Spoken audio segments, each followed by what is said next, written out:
মেঘের সঙ্গে তার বাবার একটা ভীষণ বন্ডিং তোমরা জানো। তো সেটারই একটা ডায়লগ বলি।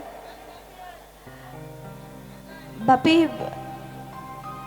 দেখো, তুমি আমায় ছোট থেকে শিখিয়েছো যে কিভাবে আত্মসম্মান নিয়ে মাথা উঁচু করে বাঁচতে হয়।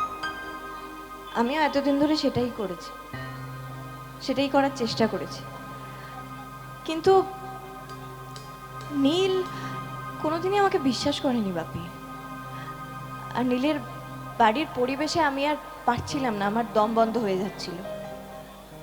এত শিক্ষিত, কিন্তু তারপরে এরকম কুরুচিকর মানসিকতা কি করে হয়? তুমি আমাকে বলেছো বলে আমি এতদিন আমার আত্মসম্মান জলাঞ্জলি দিয়ে, আমার আপব্রিঙ্গিং জলাঞ্জলি দিয়ে নীলের সঙ্গে মানিয়ে নেওয়ার চেষ্টা করেছি, যাতে সম্পর্কটা টিকে যায়।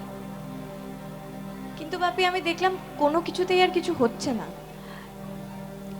আমার মনে হয় নীল আমাকে বুঝতেই পারে না। প্রথমে জিষ্ণু, তারপর রূপ, তারপর আরো কত কে। কলেজে কারোর সঙ্গে কথা বললেই নীলের অসুবিধা শুরু হয়ে যেত। এভাবে তো একটা সুস্থ সম্পর্ক হতে পারে না বাপি। তুমি বলেছো বলে আমি অনেক চেষ্টা করলাম, কিন্তু আমার দ্বারা সম্ভব হচ্ছে না।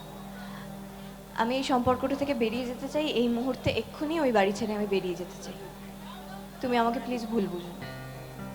থাকবে না। আমার মনে হয় আর্টিস্টদের থেকে বাংলা ঘরে ঘরে এমনি মেয়েদেরই স্বপ্ন হয় যে সিনেমা করব, হিরোইন হব। সেখানে আমরা তো আরো বেশি করে ভাববো। আমরা তাহলে বড় পর্দায় দেখতে চলেছি। হ্যাঁ, আশীর্বাদ থাকলে সবার কেন নয়, নিশ্চয়ই। আশীর্বাদ তো অবশ্যই আছে। ঠাকুমা আশীর্বাদ করো, ঠাকুমা নায়িকা হিসাবে, ঠিক আছে? বাংলা কয়েকজন সিনেমার বললো এখানে ইচ্ছে পুতুল দেখতো, তো একটা ইচ্ছে পুতুলের ডায়লগ বলি, তারপর নাচের দিকে যাই।